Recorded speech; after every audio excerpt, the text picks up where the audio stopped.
말라기 1장 11절부터 14절 보겠습니다. 말라기 1장 11절부터 14절입니다. 만군의 여호와가 이르노라. 해 뜨는 곳에서부터 해 지는 곳까지의 이방 민족 중에서 내 이름이 크게 될 것이라. 각처에서 내 이름을 위하여 분향하며 깨끗한 제물을 드리리니 이는 내 이름이 이방 민족 중에서 크게 될 것임이니라. 그러나 너희는 말하기를 여호와의 식탁은 더러워졌고 그 위에 있는 과일 곧 먹을 것은 경멸히 여길 것이라 하여 내 이름을 더럽히는도다. 만군의 여호와가 이르노라. 너희가 또 말하기를 이 일이 얼마나 번거로운고 하며 코웃음치고 훔친 물건과 저는 것 병든 것을 가져왔느니라. 너희가 이같이 봉헌물을 가져오니 내가 이것을 너희 손에서 받겠느냐. 이는 여호와의 말이니라. 짐승떼 가운데에 수컷이 있거늘 그 서원하는 일에 흠 있는 것으로 속여 내게 드리는 자는 저주를 받으리니 나는 큰 임금이요 내 이름은 이방 민족 중에서 두려워하는 것이 됨이니라. 만군의 여호와의 말이니라. 아멘. 어제까지 말라기 1장의 내용은 하나님께서 책망하시기에 앞서 내가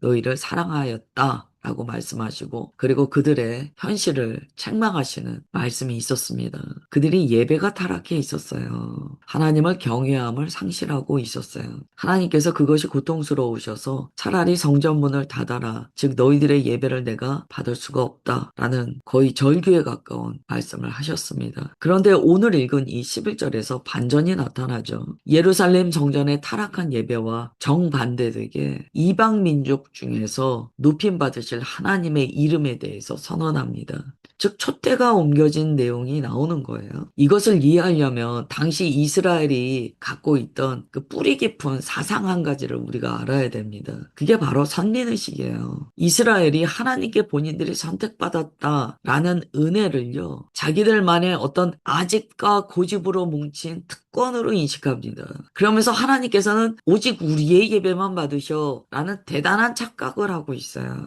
정말 성경을 보면은요. 주님께서 주시는 그 은혜가 자기 중심적인 특권이 될 때 사람은 망합니다. 우리가 그리스도인이라고 이야기하는데요. 마치 하나님께서 나만 사랑하시고 나만을 위해 존재하시고 마치 내가 정말 작은 호흡만 내도 나에 대한 사랑으로 막 쩔쩔매시면서 내 모든 것을 다 들어주시는 하나님이신 것처럼 착각하지 않아야 돼요. 물론 우리를 향하여 절대적인 사랑을 베푸세요. 그런데 그 사랑이 극률하게 우리를 바라보시는 순전한 은혜라는 것을 우리가 잊으면 안 됩니다. 즉 우리가 자격이 없다는 걸 잊으면 안 돼요. 지금 이게 이스라엘만의 문제가 아닙니다. 신앙생활을 하면서 우리 마음 안에서 그런 게 발견돼요. 마치 내가 대단해서 하나님은 내 기도는 완전히 다 받아주시고 내 예배는 다 기뻐하시고 내가 뭐라고 해도 주님께서는 다 이해하시고 그렇게 착각할 때가 있어요. 거의 자기 최면에 가까운 생각을 할 때가 있습니다. 그런 생각에 묶이면 사람이 안일해져요. 결국에는 나를 위해 존재하는 하나님을 생각합니다. 당시 이스라엘 가운데 그렇게 하나님을 자기들이 독점하고 있다는 생각이 있었어요. 그럼 지금도 있죠. 하나님의 백성으로서 본인들은 선택받았고 내가 독점하고 있어. 그 착각이 깨지기를 이 아침에 주 예수님의 이름으로 축원합니다. 주님께서 그 착각에 똘똘 뭉쳐있는 이스라엘 사람들에게 11절에 말씀을 하시는 거예요. 해 뜨는 곳에서부터 해 지는 곳까지 이방 민족 중에서 내 이름이 크게 될 것이다. 단 너희는 아니야 지금. 너희는 교만해. 너희는 나를 경외하지 않아. 우리가 주님 안에서요. 자기 객관화가 온전할 때 믿음이 성장합니다. 이 자기 객관화가 되지 않으면 자기의 믿음을요. 굉장히 확대 해석하고 과대 포장해요. 지금 이스라엘이 그런 상태에 있었다는 거예요. 자의식이 과잉인 상태의 이스라엘을 향하여 주님께서 결국에는 침묵하게 되셨다라는 걸 우리가 꼭 기억해야 됩니다. 신앙 안에서도요, 이 자의식 과잉이 일어나요. 그래서 막 너무 본인은 막 때로는 막 충만하다 그러고 내가 막 호흡을 하고만 내도 주님께서는 내 음성을 들으셨다 그러고 근데 정말 어떨 때는 저것이 망상인가 싶을 정도인 거예요. 뼈 아프지만 우리가 오늘 자기 객관화가 들어가야 돼요. 적용이 돼야 돼요. 하나님 안에서 자의식이 과잉돼서 자기중심적으로 생각하는 것을 우리가 정말 경계해야 됩니다. 주님께 부름받아서 마지막까지 예수님의 이름을 전하며 정말 천국의 큰 자로 순교한 주님의 제자들, 이름 없는 복음의 전달자들 중에요. 그런 생각 가진 사람은 아무도 없어요. 끝까지 그들 마음 가운데는 나는 무익한 자입니다. 그리고 내 기도에 반응하시는 주님을 배울 때 경외심으로 가득 차 있어요. 지금 11절은 그런 어조예요. 이 선민사상으로 똘똘 뭉쳐있는 자들아, 이 과잉된 종교적 자의식에 빠져서 거의 망상에 가깝게 나는 괜찮다라고 얘기하는 너희들아, 촛대가 옮겨진다 그 말씀을 하셨어요. 결국 나는 주님의 사람이야, 나는 주님께 선택받았어 라는 그들이요 가장 마지막에 복음의 수혜자가 된다는 거예요. 이 정말 아이러니입니다. 우리가 성경을 읽다 보면은요 이러한 역설이 굉장히 많은 것을 경험하게 돼요. 에서가 장자예요. 야곱을 선택하셨어요. 그래서 야곱이 이스라엘이 되고 그들이 주님의 제사장 나라가 되어서 하나님의 복음을 받습니다. 근데 결국 어떻게 됩니까? 이들이 교만하니까 이들이 다시 꼬리가 돼요. 촛대가 옮겨져요. 결국 성경에서 우리에게 가르쳐 주시는 것은요 자만하지 말라는 거예요.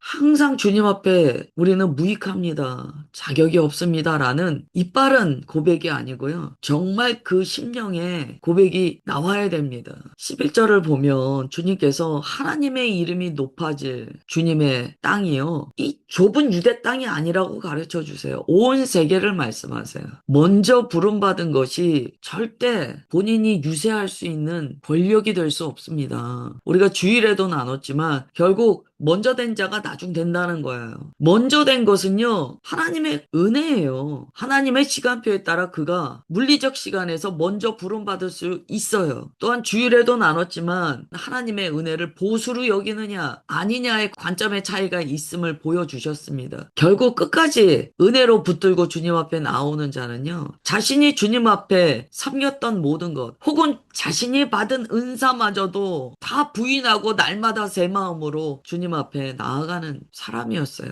결국 말라기가 그 이야기를 하세요. 이스라엘에게 주님께서 이 말씀을 하시고 침묵하셨다는 거예요.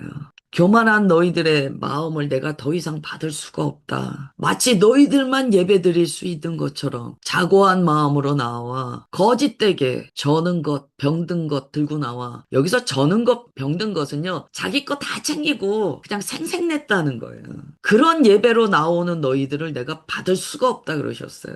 결국 주님께서 우리의 최우선이 되지 않는다는 거예요. 자기 것을 다 챙기고 자기의 삶을 다 누리고 남는 것을 주님께 내어드리면서 마치 거룩한 것처럼 주님께서 내 예배 안 받으시면 예배 받을 그 어떠한 사람이 없는 것처럼 그런 선민의식에 쩔어 있다는 거예요. 이게 참 우리가 말라기 읽다 보면 남의 얘기가 아닙니다. 이 기름기가 빠져요. 진짜 묵상하다 보면 내가 기름이 꼈구나. 내가 정말 나 자신에 대해서 이 자의식 과잉으로 스스로 과대 포장을 하면서 마치 내 믿음이 좋은 것처럼 엄청 꾸미고 죄송해요 설치는구나 이 생각이 듭니다. 이게 제 얘기예요. 내가 이렇게 설치면서 신앙생활 하는구나. 주님 보시기에 내가 어떠한가에 대해서 여쭙고 고민하지 않고 그저 내가 나를 판단하며 나는 괜찮다라고 이야기하고 사는구나. 그래서 주님께서 그들의 속마음을요 적나라하게 말씀하세요. 들어보세요. 너희가 또 말하기를 이 일이 얼마나 번거로운고 하며 코웃음 친대요. 이런 표현이 성경에 있습니다. 주님을 섬기는 일을 하면서요 아유 번거로워 귀찮아 아 내가 힘든데 뭐 이런 것까지 해야 돼 이렇게 이야기한대요. 저는 제가 주님의 종으로 부름받아서 말라기가 정말 자기 자신을 점검하는데 유익한 성경이라고 느낍니다. 주님의 일을 하면서 주님을 섬기다 보면 때로는 너무 벅차다라고 느낄 때가 있어요. 어떨 때 이 번거롭다는 마음이 무엇일까? 벅차다 그것에서 지나면 번거롭다까지 가지 않을까요? 아유 번거로워 그러면서 코웃음 친다는 거예요. 이 코웃음이라는 게 뭡니까? 하찮게 여긴다는 거예요. 즉 우선순위가 한참 밀리는 거예요. 우리가 삶에서 아 이건 안 해도 되는 일이야 라고 하는 일 중에 가장 첫 번째가 주님과 관련된 일이 된다는 거예요. 여러분 잘 생각하세요. 이게 말라기거든요. 주님께서 이 정도까지 갔을 때 침묵하셨어요. 여기셨어요. 백성들이 주님께 나오는 것을요 번거롭다고 여겼다는 거예요. 귀찮아. 예배드릴 시간이 어딨어. 내가 얼마나 바쁜데. 이렇게 생각했다는 거예요. 여러분, 거룩한 일을 지겨워하고 하나님을 섬기는 것을 부담스러워하고 가장 끄트머리 순위에 두는 그 마음을 주님께서 정확히 짚으셨어요. 그때 그들이 뭘 갖고 오냐면 심지어 훔친 것. 여러분, 여기서 훔친 것이 갖는 의미가 굉장히 큽니다. 이 훔친 게 뭘까요? 남의 것으로 생색낸다는 거예요. 하나님께 받은 은혜를 감사함으로 들고 나오는 것이 아니고 없어도 그만인 것. 심지어 내 것이 아닌 것을 내 것인 것처럼 생색내며 가져오더라는 거예요. 주님께서 사람의 마음을 다 간파하고 계시다는 거예요. 구별됨이 전혀 없어요. 또 흠이 있는 것 들고 나온다는 거예요. 이 얘기의 중심은 뭐냐면 좋은 거는 자기가 갖고 그냥 아깝지 않은 것, 자기 삶에 그냥 없어도 좀 될 만한 것은 재단에다 갖다 놓더라는 거예요. 행위만 남은 거예요. 행위만. 뚜껑을 열어보면 종교인의 행위만 있지 마음은 없대요. 중심은 하나도 없어요. 주님을 사랑하는 마음이 하나도 없어요. 또 짐승의 떼 가운데 수컷이 있어요. 온전한 수컷이 있는데도 일부러 그거는 못 본 채하고 흠 있는 것만 들고 나온다는 거예요. 하나님을 속였다는 거예요. 이스라엘이 침묵기를 경험하기 전에 그들의 예배 태도는 주님을 속이는 예배였어요. 어떤 게 주님을 속이는 예배일까요? 이거는 100% 자기 만족을 위한 예배입니다. 이게 하나님께서 말씀하시는 예배당 문 좀 닫아라 라고 하신 이유였어요. 14절에 보면 주님께서 이렇게 선포하세요. 나는 큰 임금이요. 내 이름은 이방 민족 중에서 두려워하는 것이 되민이라. 만군의 여호와의 말이니라. 이 말씀을 이스라엘에게 하셨어요. 오늘날로 보자면 교회에게 하셨어요. 교회가 주님 앞에 가짜 예배를 드리고 종교 껍데기만 쓰고 하나님의 이름으로 장사하고 자기를 드러내고 그때 주님께서 이렇게 말씀하지 않으시겠냐는 거예요. 나는 큰 임금이다. 모든 민족 가운데 높임받는 이름이며 모든 민족에게 경외함으로 예배받을 만군의 여호와다. 너희들이 나를 업신여기는구나. 그렇게 말씀하지 않으시겠습니까? 이 지금 진짜 이게 남의 얘기가 아니에요. 또 각자에게 다 적용해야 됩니다. 주님과의 관계에 문제가 올 때요. 절대 남 탓하면 안 돼요. 뭐가 이래서 내가 이래. 이것 때문에 내 믿음이 떨어진 거야. 여러분 핑계 대지 마세요. 그거 아니에요. 내가 무엇을 믿어왔는가를 봐야 돼요. 정말 우리가 예수님만 믿어왔다면 어떠한 조건에 열악함이 있더라도요. 어떠한 상황에 정말 실망감이 오더라도요. 예수님은 놓지 않습니다. 그 우리가 다 알잖아요. 성경에 보면 초대교회 그 성도님들 중에요. 돌아선 사람이 있고 끝까지 주님께 남은 자들이 있어요. 누가 남느냐? 주님만 사랑하는 자는 남아요. 뭐 오늘날 교회에 여러 가지 문제가 있습니다. 근데 사실은요. 뭐 때문에 내가 믿음이 약해졌다. 우리 코로나 때도 그 말씀 많이 하세요. 코로나 때 내 믿음이 약해졌다. 근데 우리가 생각해 봐야 돼요. 내 믿음의 본질이 그만큼 약했다는 거예요. 예수님을 사랑하면은요. 그 어디나 하늘나라예요. 그런데 우리가 어떤 상황 때문에 내 믿음이 자꾸 시험에 들고 심지어 주님을 바라보지 않게까지 되었다면 그거는 결국에는요. 내 믿음이 그만큼 연약했다라는 방증입니다. 이거 우리가 냉정하게 생각해야 돼요. 오늘 말씀은요. 우리에게 한 가지 메시지를 주세요. 자기 객관화하라는 거예요. 성경을 기준으로. 그래서 주님께서는 말씀하세요. 우리가 주님 앞에 섰을 때 결국에는 핑계를 못하게 된다는 거예요.